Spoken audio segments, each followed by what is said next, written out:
Hi guys, welcome to Deepika Kannada vlogs. ಇನ್ನು ಯಾರ್ಯಾರೆಲ್ಲ ನಮ್ಮ ಚಾನಲ್ನ ಸಬ್ಸ್ಕ್ರೈಬ್ ಮಾಡ್ಕೊಂಡಿಲ್ವೋ ಪ್ಲೀಸ್ ಸಬ್ಸ್ಕ್ರೈಬ್ ಮಾಡ್ಕೊಳ್ಳಿ ಆ್ಯಂಡ್ ಸಪೋರ್ಟ್ ಮಾಡಿ. ಇದುವರೆಗೂ ನಮ್ಮ ಚಾನಲ್ನ ಸಬ್ಸ್ಕ್ರೈಬ್ ಆಗಿರೋರಿಗೆ thank you so much and ನಿಮ್ಮ ಸಪೋರ್ಟ್ ಹೀಗೆ ಇರಲಿ ಅಂತ ನಾನು ಕೇಳ್ಕೊತೀನಿ. ಇದು ಶನಿವಾರದ ಕಂಟಿನ್ಯೂಷನ್ ವ್ಲಾಗ್ ಆಗಿರುತ್ತೆ, ಪಾರ್ಟ್ 1 ಆಲ್ರೆಡಿ ನಾನು ಅಪ್ಲೋಡ್ ಮಾಡಿದ್ದೀನಿ. ಇನ್ನೂ ಯಾರ್ಯಾರೆಲ್ಲ ನೋಡಿಲ್ಲ ಅಂದರೆ ಪ್ಲೀಸ್ ಚೆಕ್ ಮಾಡಿ ಆ್ಯಂಡ್ ಡಿಸ್ಕ್ರಿಪ್ಷನಲ್ಲಿ ಕೂಡ ನಾನು ಲಿಂಕ್ನ ಕೊಟ್ಟಿರ್ತೀನಿ, ಪ್ಲೀಸ್ ಚೆಕ್ಔಟ್ ಮಾಡಿ. ದಾಸಪ್ಪನ ಪೂಜೆ ಎಲ್ಲ ಮಧ್ಯಾಹ್ನನೇ ಮುಗೀತು. ಹಾಗೆ ಒಂದು 8 ಗಂಟೆ ಅಷ್ಟರಲ್ಲಿ ಕತೆ ಓದೋರು ಕೂಡ ಬಂದರು. ಅವರು ಕೂಡ ಎಲ್ಲ ಸಾಮಗ್ರಿಗಳನ್ನ ಜೋಡಿಸ್ಕೊಳ್ತಾ ಇದ್ದಾರೆ, ಏನೇನು ಬೇಕು ಅಂತ ಹೇಳ್ಬಿಟ್ಟು. ದೇವ್ರ ಫೋಟೋಗೆ ಹೂವುಗಳನ್ನ ಅಲಂಕಾರಗಳನ್ನೆಲ್ಲ ಮಾಡ್ಕೊಳ್ತಾ ಇದ್ದಾರೆ. ಈಚ್ ಕಡೆ ಊಟ ಎಲ್ಲ ಬಡಿಸ್ಕೊಳ್ತಾ ಇದ್ದೀವಿ. ಊರು ಜನನೆಲ್ಲ ಊಟಕ್ಕೆ ಕರೆದಿದ್ವಿ, ಹಾಗೆ ಕತೆಗೂ ಕೂಡ ಕರೆದಿದ್ವಲ್ಲ, ಅವರು ಕೂಡ ಎಲ್ಲರೂ ಬಂದಿದ್ದರು. ನಾವೆಲ್ಲರೂ ಊಟಗಳನ್ನ ಬಡಿಸ್ಕೊಳ್ತಾ ಇದ್ದೀವಿ. ನಾವೆಲ್ಲರೂ ಯಾವಾಗಲೂ ಸಿಗೋದಿಲ್ವಲ್ಲ, ಊರಲ್ಲಿ ಮಾತ್ರ ಸಿಗೋದು. ಹಾಗೆ ಹಬ್ಬಕ್ಕೆ, ಊರ ಜಾತ್ರೆಗಾಗಿರ್ಬೋದು, ಕತೆ ಓದಿಸಿದಾಗ ಮಾತ್ರ ನಾವೆಲ್ಲರೂ ಒಟ್ಟಿಗೆ ಸೇರಿ ಹಬ್ಬನ ಮಾಡ್ಕೊಳ್ತೀವಿ. ಎಲ್ಲರೂ ಒಂದೊಂದು ಕೆಲಸನ ಮಾಡ್ಕೊಳ್ತಾ ಇರ್ತೀವಿ. ತುಂಬ ಚೆನ್ನಾಗಿರುತ್ತೆ ಒಗ್ಗಟ್ಟಿಂದ ಹಬ್ಬ ಮಾಡೋದಾಗಿರಲಿ. ಹಾಗೆ ತಮಾಷೆ, ತರಲೆ, ಮಾತುಕತೆ ಹೆಚ್ಚಾಗೇ ಇರುತ್ತೆ. ಈಚೆಗಡೆ ಊಟ ಎಲ್ಲ ಬಡಿಸ್ಕೊಳ್ತಾ ಇದ್ವಿ. ಹಾಗೆ ಒಳಗಡೆ ಆರತಿ ಮಾಡೋ ಮೂಲಕನ ಪೂಜೆನ ಸ್ಟಾರ್ಟ್ ಮಾಡ್ಕೊಂಡಿದ್ದಾರೆ. ಇವರು ತುಂಬ ಚೆನ್ನಾಗಿ ಕಥೆನ ನಡೆಸ್ಕೊಡ್ತಾರೆ. ಈ ಸತಿನೂ ಕೂಡ ಇವರನ್ನೇ ಕರೆಸಿದ್ದೀವಿ ನಾವು.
ಸಲನೂ ಇವರೇ ಬಂದಿದ್ದರು, ಕತೆ ಮಾಡಿಕೊಟ್ಟಿದ್ರು. ಈ ಸಲನೂ ಕೂಡ ಇವರೇ ಮಾಡಿಕೊಟ್ರು. ತುಂಬ ಚೆನ್ನಾಗಿ ಕಥೆನ ಮಾಡಿಕೊಡ್ತಾರೆ.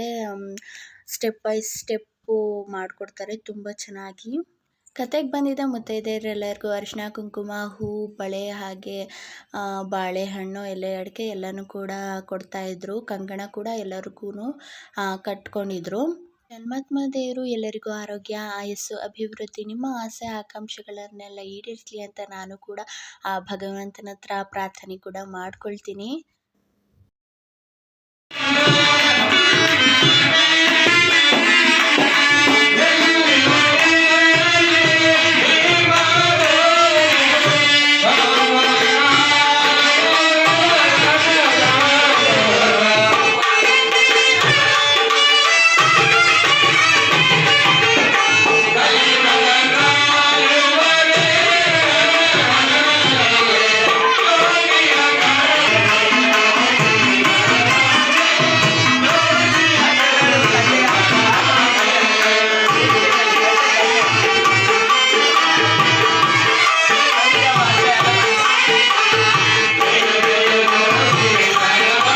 ಮಹಾಮಂಗಳಾರತಿ ಎಲ್ಲ ಮುಗಿದ್ಮೇಲೆ ದೇವ್ರು ಬಂದ ಮೇಲೆ ಜನರ ಕಷ್ಟ ಕೇಳಿ ಪರಿಹಾರ ಕೂಡ ಕೊಡ್ತಾರೆ.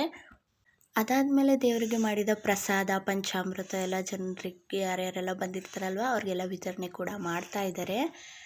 ನಾನು ಇದು ಸೇರಿ 2ನೇ ಬಾರಿ ಕಥೆಯನ್ನು ಕೇಳ್ತಾ ಇರೋದು. ತುಂಬ ಚೆನ್ನಾಗಿ ದೇವ್ರ ಕಾರ್ಯ ಎಲ್ಲ ಮುಗೀತು ಕೂಡ. ಇವತ್ತಿನ ದಿನ ತುಂಬಾ ಚೆನ್ನಾಗಿತ್ತು. ಈ ವಿಡಿಯೋ ನಿಮ್ಮೆಲ್ಲರಿಗೂ ಇಷ್ಟ ಆದರೆ ಪ್ಲೀಸ್ ಒಂದು ಲೈಕ್ ಮಾಡಿ, ಶೇರ್ ಮಾಡಿ, ಕಮೆಂಟ್ಸ್ ಮಾಡಿ ಆ್ಯಂಡ್ ಸಬ್ಸ್ಕ್ರೈಬ್ ಮಾಡೋದನ್ನ ಮರಿಬೇಡಿ. Thank you all.